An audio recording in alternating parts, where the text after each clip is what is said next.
हाय दोस्तों। मेरा नाम मिहिर है और मैं एक लाइफ कोच हूँ। क्या तुमने कभी सोचा है कि तुमने विजन बोर्ड बनाया, अफर्मेशंस लिखे, रात को सोने से पहले विजुअलाइजेशन किया, लॉ ऑफ अट्रैक्शन के वीडियोस भी देखे, और फिर भी सुबह उठते ही वही सिचुएशन, वही लाइफ, कुछ नहीं बदला। और तब एक फीलिंग आती है, एक गुस्सा, एक फ्रस्ट्रेशन, एक नफरत खुद से। तुम सोचते हो मुझसे क्या गलत है, मुझ में क्या गलत है। दूसरों के लिए तो मैनिफेस्टेशन होता है, मेरे लिए क्यों नहीं होता। अगर यही फील हो रहा है तो आज ये वीडियो सिर्फ तुम्हारे लिए है। आज हम बात कर रहे हैं उस नफरत की जो तब होती है जब गोल्स मैनिफेस्ट नहीं होते हैं। और मैं तुम्हें बताऊंगा कि ये नफरत ही तुम्हारी सबसे बड़ी रोड ब्लॉक है। मैं तुम्हें एक मैं मिहिर हूँ, मैं एक हीलर हूँ, लाइफ कोच हूँ और लॉ ऑफ अट्रैक्शन कोच हूँ। मैं आज का ये वीडियो सिर्फ इंफॉर्मेशन नहीं है, ये हीलिंग है। तो सब्सक्राइब करो, सेटल हो जाओ और अंदर से सुनना शुरू करो। पहले बात करते हैं उस पेन की। एक ड्रीम था, रिलेशनशिप का, पैसों का, हेल्थ का, या फिर आपके करियर का। तुमने बुक्स पढ़ी, वीडियोस देखे, ग्रेटिट्यूड जर्नल लिखा, और फिर भी कुछ नहीं। और तब शुरू होती है एक इनर वॉर। मुझ में कुछ टूटा फूटा तो नहीं, आप ये सोचते हो कभी तो। क्या मैं डिजर्व भी करता हूं या नहीं अपनी ड्रीम्स को, आप ये सोचते हो। ये लॉ ऑफ अट्रैक्शन सिर्फ रिच लोगों के लिए है, ये क्वेश्चंस वैलिड है, ये पेन रियल है। और अगर तुम यही फील कर रहे हो तो ये एक्चुअली एक साइन है कि तुम चेंज के बिल्कुल करीब हो। लेकिन सबसे पहले ये समझना जरूरी है, मैनिफेस्ट ना होना कोई पनिशमेंट नहीं है, ये एक फीडबैक है। यूनिवर्स यूनिवर्स तुम्हारे अगेंस्ट नहीं है, वो तुम्हें कुछ दिखा रहा है। पहला रूट कॉज की बात करते हैं। अब बात करते हैं कि आखिर होता क्या है जब मैनिफेस्टेशन नहीं होता। तो लॉ ऑफ अट्रैक्शन का एक सिंपल रूल है, like attracts like. Again, like attracts like. जो तुम फील करते हो वही तुम्हारे पास आता है।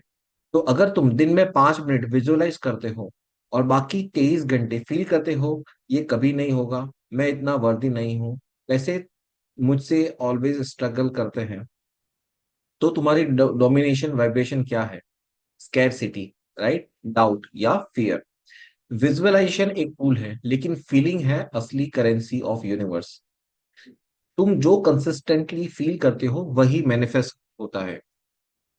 अब यहाँ वो नफरत आती है जब तुम रियलाइज करते हो कि तुम्हारा इनर स्टेट अलाइन नहीं है तुम्हारे डिजायर से, तो एक डीप फ्रस्ट्रेशन होती है। और यही फ्रस्ट्रेशन एक और लो वाइब्रेशन क्रिएट करती है जो सिर्फ डिले करता है मैनिफेस्टेशन। तो सॉल्यूशन क्या है? विजुअलाइजेशन, वाइब्रेशन को शिफ्ट करना पड़ेगा या फिर आपकी फ्रीक्वेंसी को शिफ्ट करना पड़ेगा। स्टेप 1 की बात करें तो आज नोटिस करो अपनी डोमिनेशन इमोशन क्या है, आपकी मेन डोमिनेशन इमोशन क्या है। क्या आप ऑनेस्टली आप क्या फील कर रहे हो? क्या फ्रस्ट्रेशन फील कर रहे हो? क्या आप एक्साइटेड फील कर रहे हो? आप कैसा फील कर रहे हो? स्टेप 2, खुद से पूछो, इस फीलिंग को हील करना है या फीड करना है? आप जो भी फील कर रहे हो करंटली, या पॉजिटिव इमोशन या नेगेटिव इमोशन, क्या आपको उसको हील करना है या फिर उसको सेम थॉट से को फील करना है? स्टेप 3, एक ऐसी मेमोरी या इमोशन को फील करो जहां तुम्हें जेन्युइनली सेफ और अबंडेंट महसूस किया है। वो सिर्फ 90 सेकेंड्स के लिए रोज ऐसे ही विजुअलाइज करो जहां की आप बहुत खुश हो, आप बहुत सेफ और अबंडेंट फील कर रहे हो। Root cause number 2, subconscious blocks. अब दूसरी बात जो बहुत लोग मिस करते हैं, तुम्हारा कॉन्शियस माइंड कह रहा है मैं चाहता हूं सक्सेस, लव, अबंडेंस। लेकिन तुम्हारा सबकॉन्शियस माइंड कह रहा है ये सेफ नहीं है, ये रियल नहीं है, मैं डिजर्व नहीं करता। और यूनिवर्स, वो तुम्हारा सबकॉन्शियस माइंड को सुनता है, तुम्हारे मेन माइंड को नहीं, तुम्हारे सबकॉन्शियस माइंड को सुनता है। तुम्हारी लाइफ वही रिफ्लेक्ट करती है जो तुम्हारा सबकॉन्शियस माइंड बिलीव करता है, ना कि तुम्हारा कॉन्शियस माइंड वांट करता है। ये बिलीव कहाँ से आते हैं? चाइल्डहुड से, रिलेशनशिप से, सोसाइटी से, या पास्ट वॉन्ड से? और जैसे पैसे जैसे पैसे पाना मुश्किल है क्योंकि पापा हमेशा ऐसे कहते थे, राइट, यहाँ से आपकी सबकॉन्शियस माइंड की फीलिंग्स आती है। मैं लव के लायक नहीं हूँ क्योंकि किसी ने रिजेक्ट किया था पास्ट में मुझे, तो ये भी आपकी एक सबकॉन्शियस फीलिंग आती है। सक्सेस के लिए बहुत स्ट्रगल करना होता है, ये भी एक सबकॉन्शियस फीलिंग आती है। ये बिलीफ ऑटोमेटिक है, तुम्हें पता भी नहीं होता।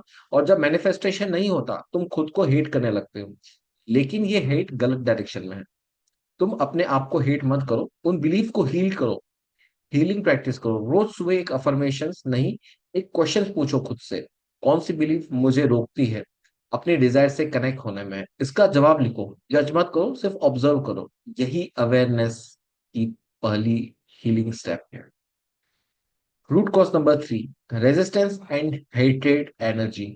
अब बात करते हैं सीधे उसी फीलिंग्स की जो इस वीडियो का टाइटल है। जब गोल मैनिफेस्ट नहीं होते, हम क्या करते हैं? हम हेट करना शुरू करते हैं, खुद से नफरत करते हैं, मैं ही गलत हूँ, सिचुएशन से नफरत करते हैं, मेरी लाइफ वर्स्ट है, प्रोसेस से नफरत करते हैं, ये सब फेक है। ये हेट्रेड, ये रेजिस्टेंस, ये सब पावरफुल ब्लॉक्स है, क्योंकि तुम रेजिस्ट करते हो किसी चीज को, तुम उसे और ज्यादा अट्रैक्ट करते हो। जो तुम रेजिस्ट करते हो वो परसिस्ट करते हो। सोचो एक स्प्रिंग की तरह, जितना दबाते हो उतना ही ज्यादा वो आपके पास आता है। तो मैनिफेस्टेशन फेल नहीं होता तुम्हारी वजह से, वो स्लो होती है तुम्हारी रेजिस्टेंस की वजह से। रेजिस्टेंस का एंटीडोट क्या है? सरेंडर। लेकिन ये वीकनेस नहीं है। सरेंडर का मतलब है मैं ट्रस्ट करता हूँ कि टाइमिंग परफेक्ट है। सरेंडर का मतलब है मैं अपने डिजायर रिलीज करता हूँ, अटैचमेंट नहीं, डायरेक्शन नहीं।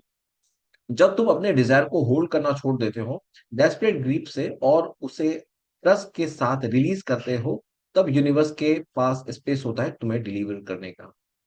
तो एक सिंपल प्रैक्टिस करते हैं। आज किसी एक चीज के बारे में लिखो जो तुम डेस्परेटली मैनिफेस्ट करना चाहते हो। फिर लिखो, मैं इसे यूनिवर्स को सरेंडर करता हूँ, मुझे बिलीव है कि मैं ये या इससे भी बेटर आने वाला है। मुझे बिलीव है कि ये या इससे भी बेटर कुछ मेरे पास आने वाला है। और फिजिकली वो पेपर को जला दो, बंद दराज में रख दो। ठीक है? तो आज का वीडियो हम यहीं एंड करते हैं। आप कमेंट करिए और चैनल को सब्सक्राइब करिए। आप कमेंट करिए आपको कैसा लगा इस चीज के बारे में, और आपको और भी हीलिंग सेशंस चाहिए तो डिटेल्स डिस्क्रिप्शन में लिखा हुआ है। Thank you so much friends.